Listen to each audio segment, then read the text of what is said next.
Hi friends, my name is Ashley Coons and today I'm going to work on this big canvas behind me. I'm going to do an abstract acrylic painting. So if you're interested in that, please stay tuned and I will hyperlapse the video, otherwise it'll be several hours long and nobody would watch it. And then I'll do a voiceover also so that if you want to know what I'm doing, you can hear what I'm doing. But please stay tuned, make sure you like and subscribe to my channel if you haven't already, and let's get started. So to get started on this painting, I wanted to add a lot of unique texture to it. So I had some old lace that I'm cutting up and just kind of placing around the canvas, trying to map out where I want to stick it. And I just cut a little piece of that bigger chunk off, and they're not staying obviously because there's no adhesive right now. So I eventually did grab a roll of tape and I'm just taping down the little parts. And then I had this mesh, it's like a gold glittery mesh that I'm also going to be attaching to the canvas for more texture. So I am just placing those, seeing if I like where they're at, and that one stuck a little bit better to the canvas without the tape. So now I'm going in with Liquitex modeling paste, and this one is a flexible modeling paste. If you're working on a very large surface like this canvas, this one is 48 by 48 inches. You do want to use the flexible just because as you move the canvas around, you know, when transporting it or hanging it, it's going to be moving, and you want the flexible modeling paste so that it doesn't crack and fall off your canvas. So I am putting a layer of the modeling paste down on my canvas with my palette knife, and then I am placing the lace over the top of it, and now I'm just kind of smoothing the edges on the outside, like the sides of the canvas.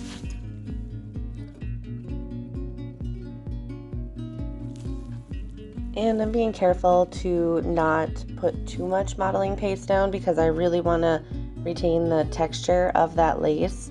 So I put very light coat down, and then I'm just kind of patting it to make sure everything is really well adhered to the canvas. And I continue doing that on this piece, and then I move on to the next ones.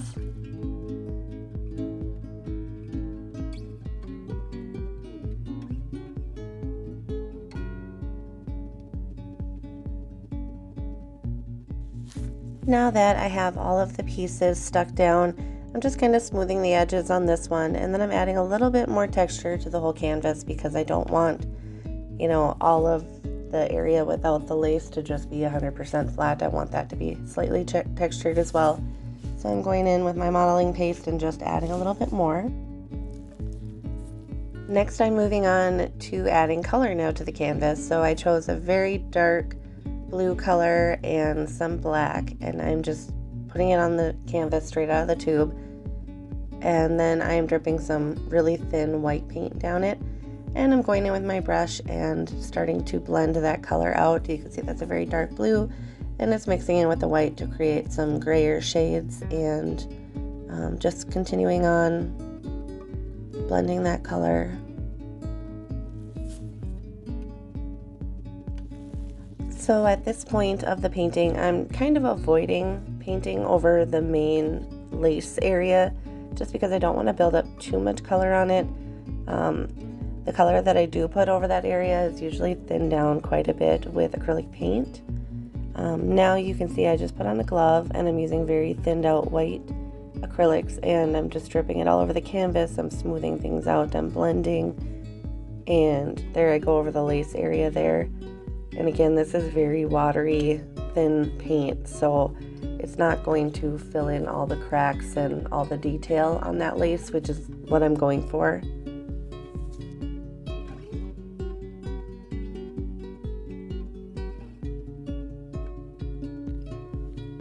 So I like to apply paint with a rubber glove when I'm using it on a really textured canvas or surface, just because it seems like I can push the paint around a lot more and make sure that too much doesn't stick in certain places, which is really really nice. If I'm using a brush or something, then it really gets into all of those cracks and crevices, and here I am just trying to make things kind of smooth, move it around, blend it out, and not apply too much product.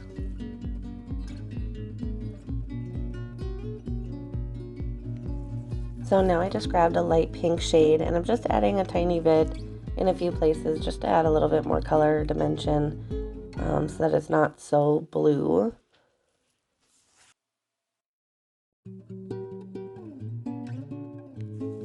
And then here I've taken a paper towel and I got it wet, and then I put a little bit of that thinned out white acrylic paint on it, and I'm using that to blend, and that gives a way softer effect when you're using a paper towel like that. You can also use a sponge. I just had a paper towel handy, so I decided to use that for it, but it really does give you a way softer appearance when you're blending things out like that.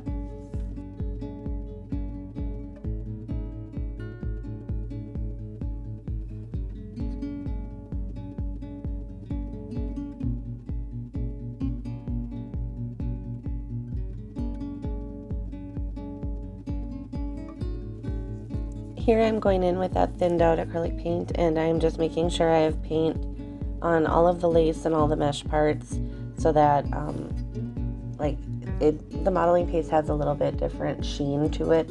It's very matte. The acrylic paint has almost like a satin / matte finish, but that little bit of difference in there, really you can see it when you're looking at it. So I wanted to make sure that I did have acrylic paint over the whole entire canvas, so I just went in and did that.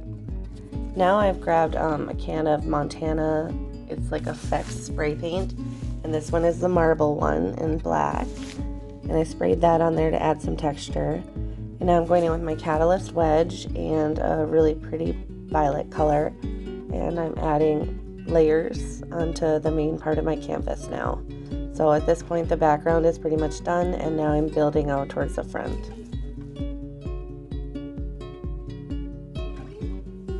Here I am adding just a little bit of white. I want to make sure that the center doesn't end up too dark, so that's why I'm doing that. And I should also mention, I do let these layers dry for the most part in between. Between this purple and this white one, I didn't let it dry enough, so you can see that I'm dragging a little of that purple color, so I'm trying to be more careful and mindful about where I'm placing the layers, just so I don't, blend that purple to a lighter purple into my white. I really wanted the white there. So now after those two layers have dried, I'm going in with a green. And this one is a really pretty green. It's by Liquitex. It's Liquitex Muted Green, I believe. And it's just an absolutely gorgeous color.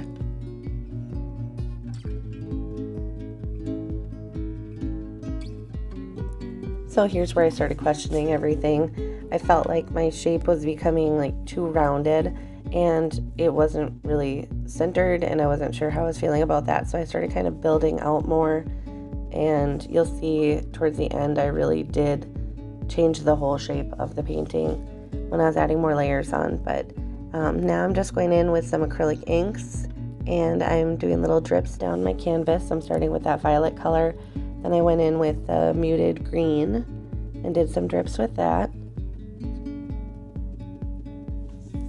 And here I have my Uni Posca pen, and I'm going in and adding just little squiggly lines. I have let everything dry in between. And then I grabbed a stencil and some spray paint, and I'm just spray painting some little dots on. And at the end of the video, you'll see a few close-ups of what that looks like. It's hard to do it when I'm filming like the whole piece like this, but I do show you later on. And now I'm grabbing this little tool I bought in the bakery department. It's like a little pizza cutter type thing, but it has little notches on it, so it makes almost like a stitching pattern on your canvas. So I'm applying that. Now I'm going in and adding a layer of, I believe it's a translucent white from Liquitex. And again, I just wanted to brighten up that center. Here I went in with a red color and started adding layers, and honestly I hated it once I got it on there, so I kind of blended it out and ended up covering it up slightly. So now again, the whole shape of the piece, I really wanted to have it not be so rounded, so I'm building it up a bit and out on my canvas.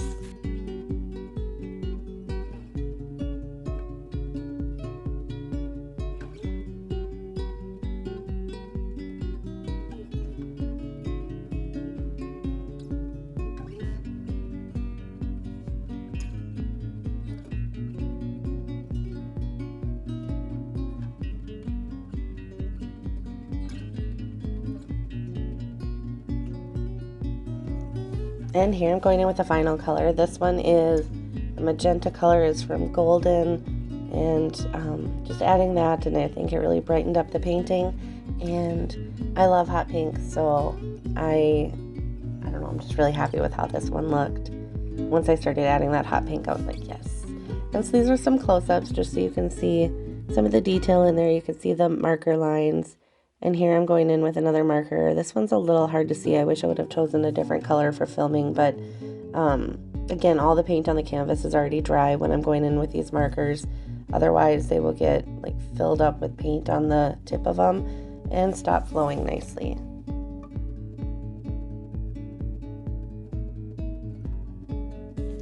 So here I have grabbed a stencil and some acrylic spray paint, and I have a glove on my hand to make sure I don't get the paint all over myself, but I am spraying over the stencil, and it's going to create this cool little dot pattern. I did overspray underneath the stencil, so I'm going to clean that up with a paper towel and some water before it dries completely, but you can see here it just created that really cool dot pattern on there. And then I'm going in with my Catalyst wedge and adding another layer of acrylic paint over the top of it. The reason why I'm doing that is because if you add too many details right on top of the painting, then they kind of look like they were an afterthought, and I want them to, you know, be a part of the painting and kind of flow with it. So that's why I'm doing that. And now in this section, I'm just going in with that Catalyst wedge and adding a little bit more layers to it. So, these are just kind of finishing off the piece. Like, I wanted to incorporate that pink color that I added and just make everything feel really nice and tight. I don't know what word I'm looking for. I'm recording this at like 5 o'clock in the morning, so if you've watched this far, thank you. And I'm ready for bed. But, alright, I got that color on there, so that, oh, nope, I'm still doing more. It's like never ending. But I do think it's paying off. I do like the way it's looking right now. And then in this part, I am just putting my signature on it. So my signature is like a triangle with a line underneath it, and then a line on the top part, or I mean a diamond, not a triangle. Told you I'm tired. Okay, so it's like a diamond, and there's a line at the bottom of the diamond, and then a line through like the top part of the diamond, and then a period next to the diamond. So what it stands for is like the top part of the diamond is a A, and the bottom part of the diamond with the line is a sideways K for Ashley Coons. And so you can see it there, and then the period, because, you know, AK, whatever, I don't know. That is my signature. I've been doing that for quite a few years now. And this is some close-up like detail shots. So you can see like that marbling spray there. You can see all the layers of paint that I've done. That's that stitching tool, that bakery tool. The drips of the acrylic ink. There's close-up of some of the mesh. And then we've got those spray painted dots that we did. And then there's some of the lace, so you can see the detail on that. It's really pretty. And you can see some of the texture really good in some of these shots, like with the modeling paste and stuff too. So I really, some more of the spray paint. And you can see the paint markers back there, like that green color that was just on the screen. And then, yeah, my studio was super tight, so it was hard for me to back up to get like a full-on shot. But I do have pictures after everything's done, everything's dried. So that is what the final piece looks like. It is listed on my Etsy shop. My Etsy is, if you type in etsy.com/shop/Ashley Coons Art, you'll find me. Or you can go to my website, which is ashleycoonsartist.com. I'm also super active on TikTok and Instagram and Facebook, and my username is Ashley Coons Artist on all of those. So make sure you find me, follow me, like me, subscribe, do all of those button thingies, and thanks for watching. I hope you guys have a great day today.